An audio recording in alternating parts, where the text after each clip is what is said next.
Pride, envy, greed. You've probably heard of the 7 deadly sins before. When you think about it, it's surprising how much they affect our day-to-day lives. You can probably remember a time where you were envious, greedy, or where you were lazy, for example, a time where you could have acted in a better way. Why are those sins called deadly? How bad are they really? And what can we gain by overcoming them? Working on this video shocked me with how much we can improve our lives by simply becoming aware of this topic, and watching this video is the first step in this. I hope you're ready to find out more. The 7 deadly sins and their opposites, the heavenly virtues.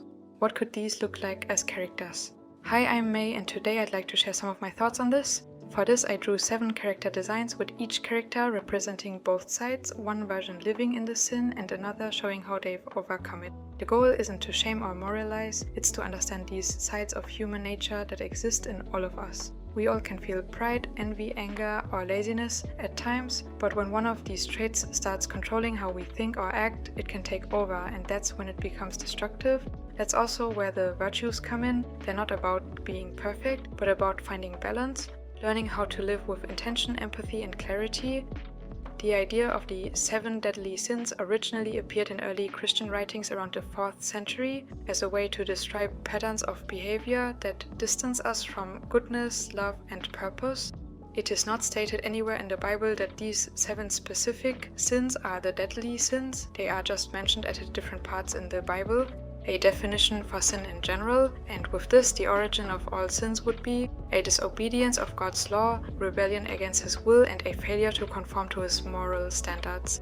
The 7 sins are just an example for how sin can appear in our day-to-day lives. They're concepts that try to categorize behavior. Over time, the 7 deadly sins have shown up in many ways, from medieval art to anime, games, and movies. What's interesting is how universal they are. Even if someone isn't religious, the theme of sin is relevant. Pride can blind you, greed isolates you, and anger consumes you. As human beings, we try to adjust our behavior to some kind of moral code, and sin is what happens when your actions don't align with the moral code meant for all humans. When we move toward the virtues, humility, charity, patience, kindness, life can become lighter.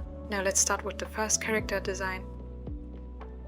Pride is often seen as the root of other sins because it's about putting the self at the center, believing you're more important, smarter, or better than others. It's more than just confidence, it's confidence without perspective. Pride whispers, I don't need help, I know better.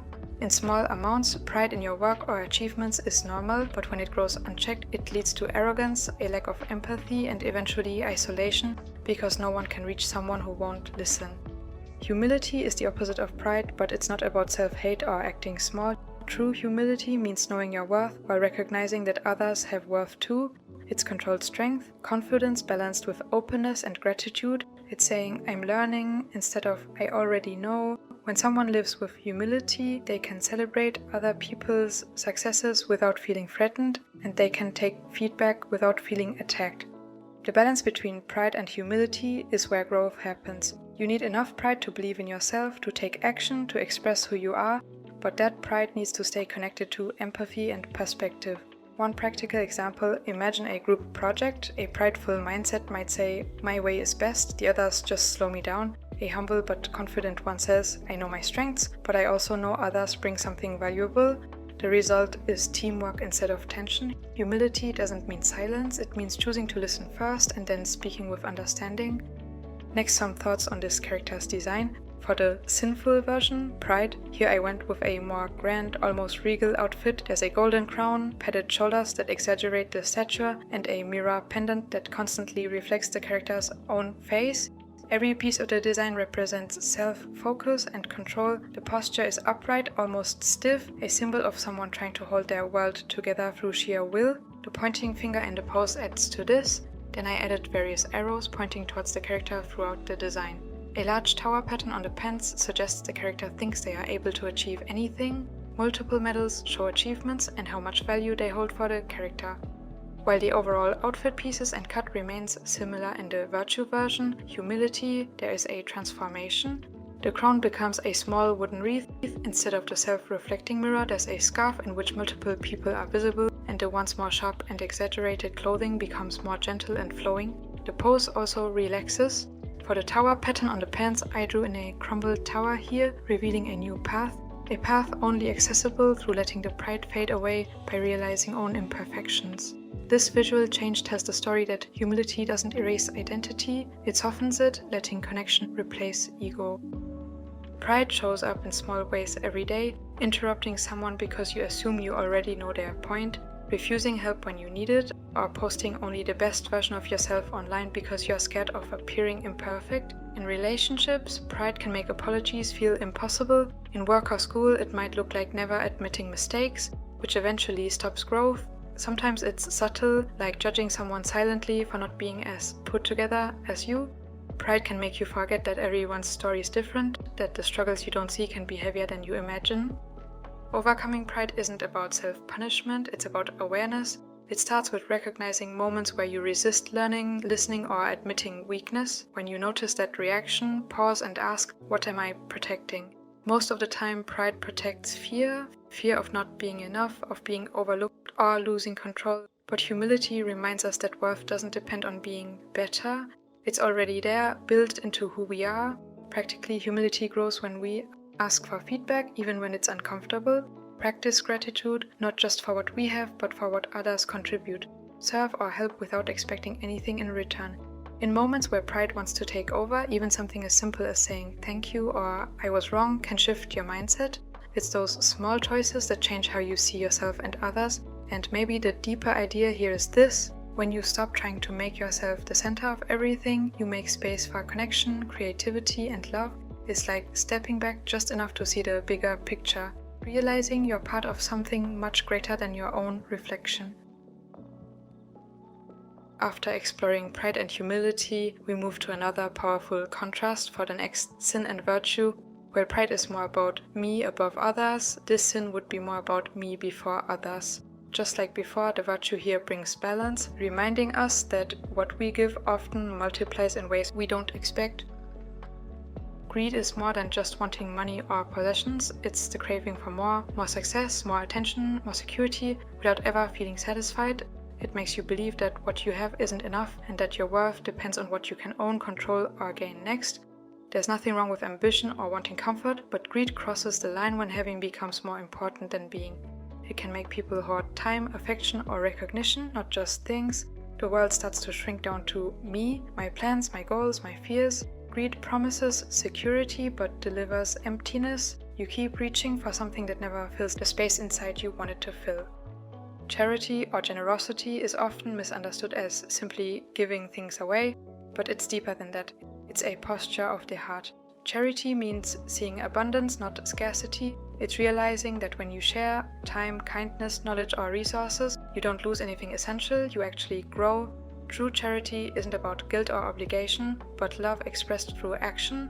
It's the ability to care about someone else's needs as much as your own. When people live generously, they tend to experience a kind of freedom because greed traps, but giving releases.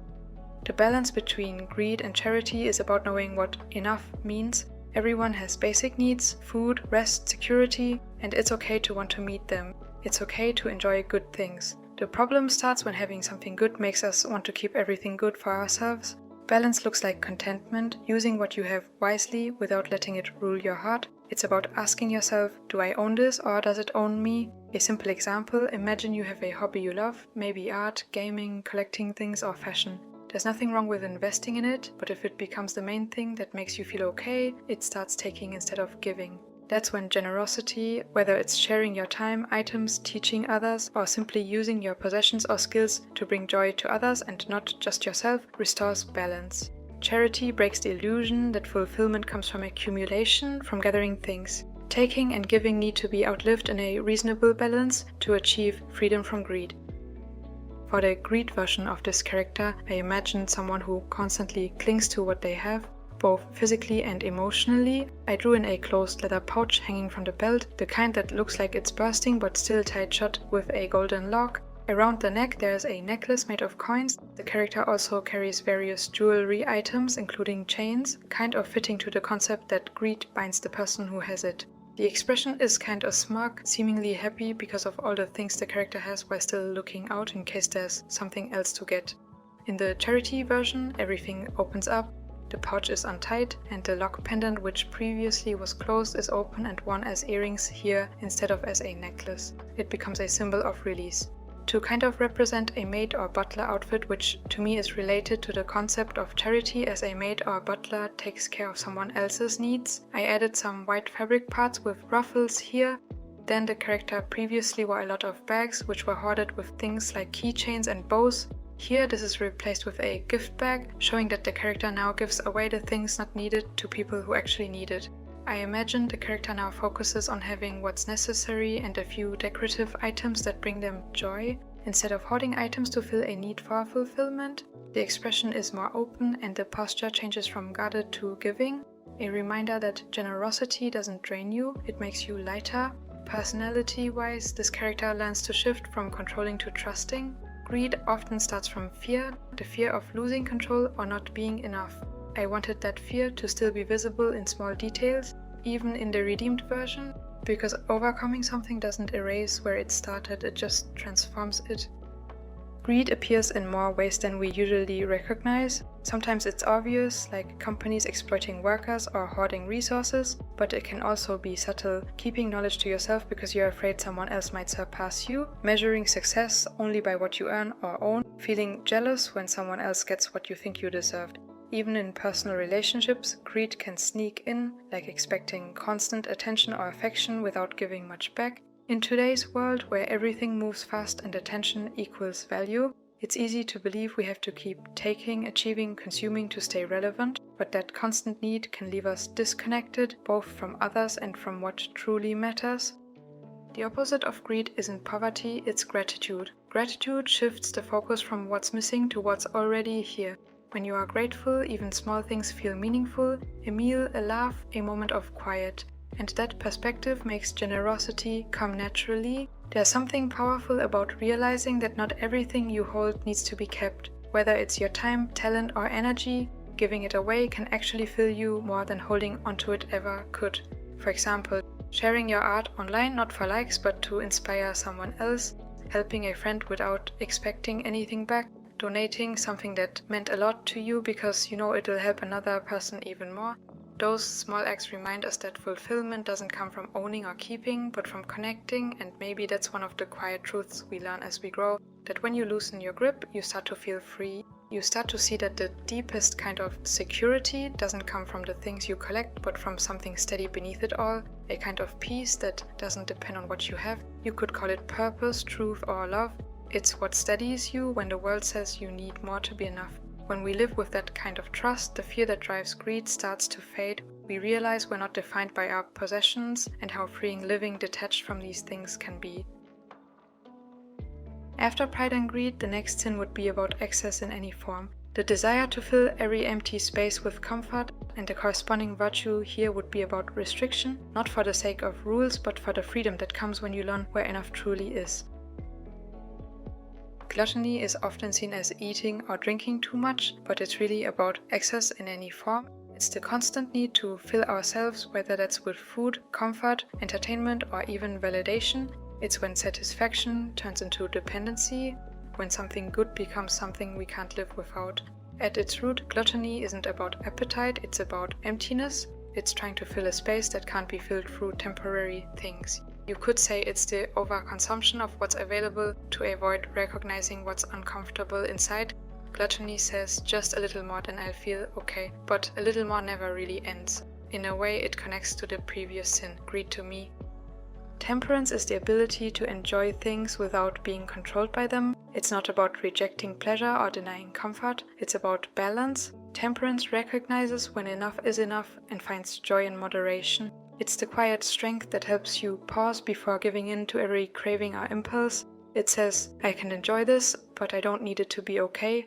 When someone lives with temperance, they aren't numb or deprived, they're centered. They know what truly satisfies, and it usually isn't found in excess. Also, since I myself struggled a bit with figuring out the exact difference between the previous sin, greed, and this one, gluttony, I would like to point out the differences here. Both the sins are centered around consumption and wanting to have more of something, especially the virtues help with seeing the differences between both. Gluttony and temperance focus on the consumption of things without taking into consideration others. It's not about comparison, but one's own desires apart from how much others have.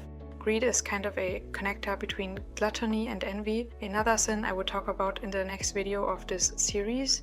It focuses on consumption based on or influenced on what others have. In a similar way, charity, the virtue opposing greed, fits between the virtue of temperance and the counter-virtue of envy. This means generally gluttony is about consumption for self-comfort and indulgence. Temperance helps to find a good balance with how much to consume of something. Greed is more about having more of something than others do, material or non-material things. Charity focuses on using your material and non-material things in a way so it brings you and others around you forward at the same time, keeping in mind what's good for others and not just for you. Greed and charity have more of an outward focus, while gluttony and temperance have more of an inward focus. Now more about balancing gluttony and temperance. In life, we all have things that bring comfort. Food, hobbies, social media, entertainment. The problem begins when these things become escapes instead of moments of rest. Balance doesn't mean cutting out everything enjoyable, it means recognizing why we reach for it. For example, eating your favorite dessert after a long day can be a joyful act of self-care, but if you find yourself reaching for it every time you feel lonely, anxious, or bored, it becomes a replacement for dealing with those feelings. Temperance invites awareness, asking, what am I really hungry for? Sometimes what we actually crave is connection, rest, or peace, not another serving or another distraction. That's why the path from gluttony to temperance isn't about strict control, it's about understanding the deeper need behind the surface craving. Let's talk more about the character design here now. For the gluttony version, the focus is on excess. The character is surrounded by food, open bags and pockets filled with snacks, candy bracelets, and even a chest bag overflowing with fast food that's ready to eat. I imagined them as someone joyful and approachable, always looking for the next thing to enjoy, honest about what they like, but also a little lost in it. The facial expression shows that sense of obsession and total investment in the moment, like food has become not just comfort but identity. There's also a big jug attached to their bag, inspired by a barrel showing fullness and indulgence. I added different food-related elements like cutlery hanging from the belt and restaurant coupons as clothing patches, small details that show how every part of them revolves around consumption and instant gratification. The colors are warm, saturated and a bit chaotic, showing pleasure turning into excess. For the temperance version, the entire mood changes. The character still feels honest and joyful, but calmer, more thoughtful, grounded and free from needing to constantly consume. The food items are gone, the heavy bag filled with snacks is replaced with a light jacket. Now the clothes represent care and self-expression, not indulgence.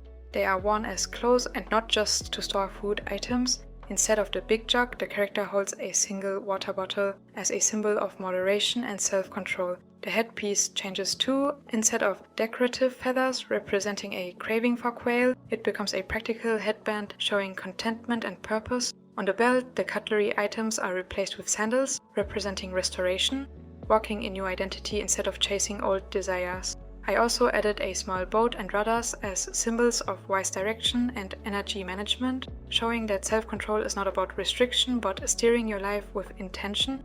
A scale patch appears on the shoulder, balance and discernment, while nature patterns replace the restaurant coupons, symbolizing growth and renewal. The hair is still colorful but less overwhelming, with playful strands that reflect joy instead of excess. The accessories become fewer and more meaningful, showing that you don't need a lot to express who you are. For this character, I added these pylon hats as pattern on the pants to kind of represent caution, that the character can be very intense for the gluttony version, or that the character would generally be more cautious for the temperance version.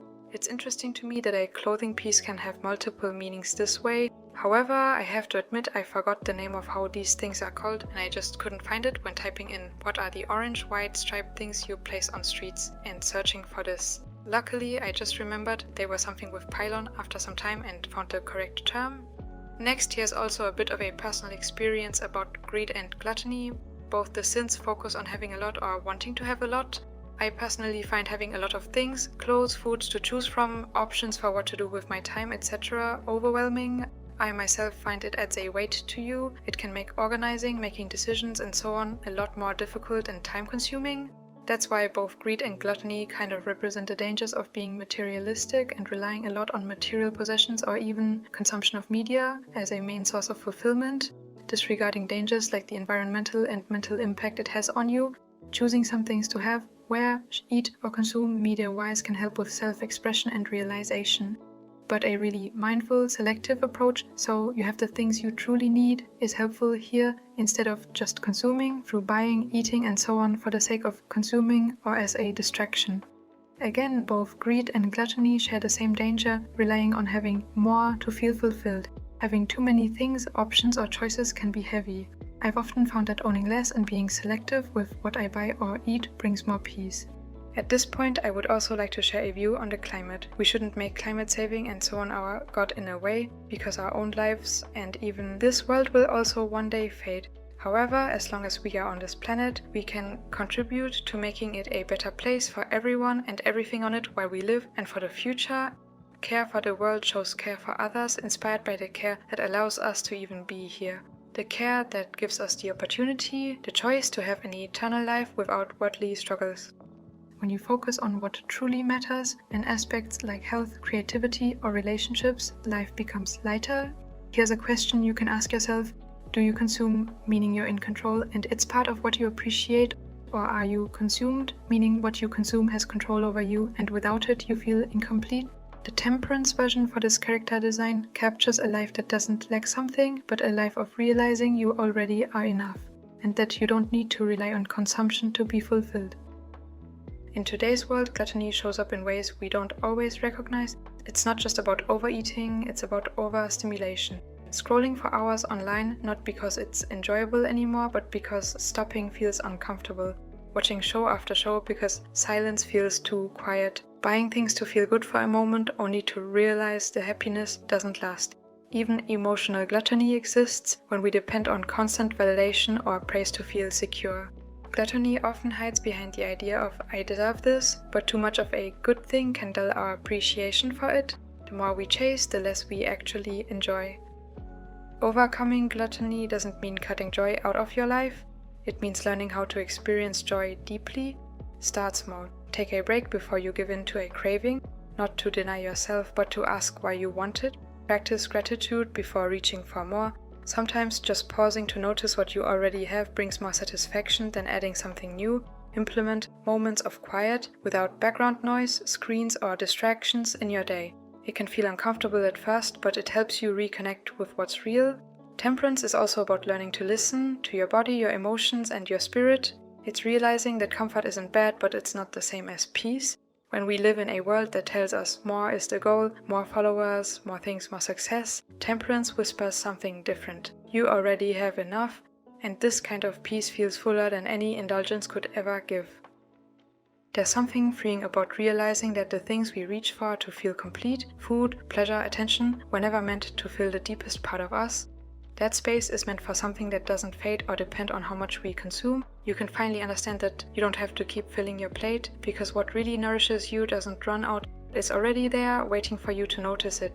Temperance isn't just self-control, it's trust that you're cared for, that there's enough, and that you don't have to chase endlessly to feel whole. This wraps up the third sin and virtue pair, gluttony and temperance. When you look at these three, pride, greed, and gluttony, they all share something: the desire to fill a space that feels empty, whether it's through power, possessions, or pleasure. All of them reach for temporary things for something lasting, but when you learn to shift that focus inward toward finding your purpose, you may find a kind of peace that can't be taken away. To finish this video, I wanted to draw a character that also captures what this whole theme is about: fighting inner struggles, learning balance, and finding peace through growth. For this, I chose Jack Frost from Rise of the Guardians, one of my favorite characters from my favorite movie. Jack can be seen as a character that feels both powerful and fragile at the same time. He's playful, curious, and creative, but underneath all that there's loneliness, a desire to be seen, to belong, and to understand who he really is. For a long time, he doesn't even know his purpose. He tries to fill that emptiness with fun, with attention, with distractions, things that look joyful on the surface but don't really satisfy him. That's something I think a lot of people, including me, can relate to. There are times when I chase little things that make me feel good for a moment, whether it's praise, comfort, or just wanting to feel in control, and I forget that none of those things can actually fill the deeper space inside, that they can lead me away from a good path. For example, sometimes pride can make me go too far with a workout, so I don't feel properly rested, not getting more healthy but more drained through it.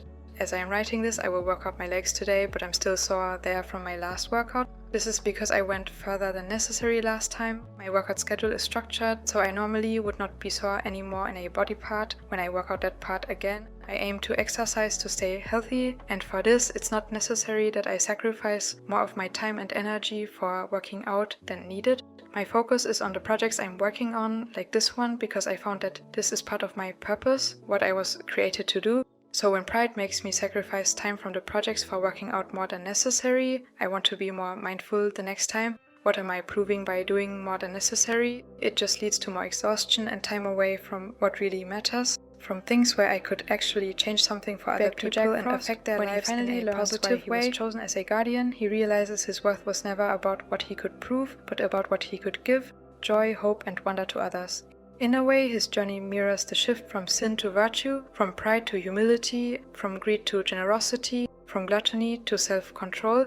He learns that freedom isn't about doing whatever you want, but about living with purpose.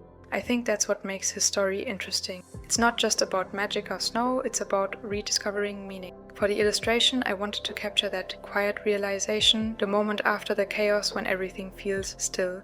It's a close-up of Jack, lit softly by moonlight. His expression is calm and peaceful, with snowflakes swirling around him like small reminders of the beauty he brings into the world. I used a mix of blue and pink tones with hints of purple and white, cold and warm, blending together, because that duality feels like him, both winter and warmth, both distance and comfort.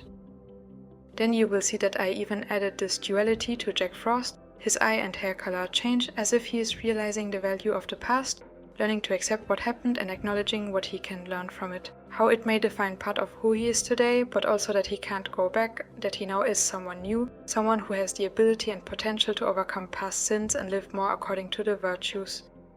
The backlight from the moon creates this gentle glow around his hair and shoulders, while the shadows across his face keep him grounded, like someone who's walked through doubt and finally found light. Even in harsh times in the shadow, he has hope and light. Drawing this piece felt like a small reflection of that balance I try to find myself, doing what I love but also remembering why I do it.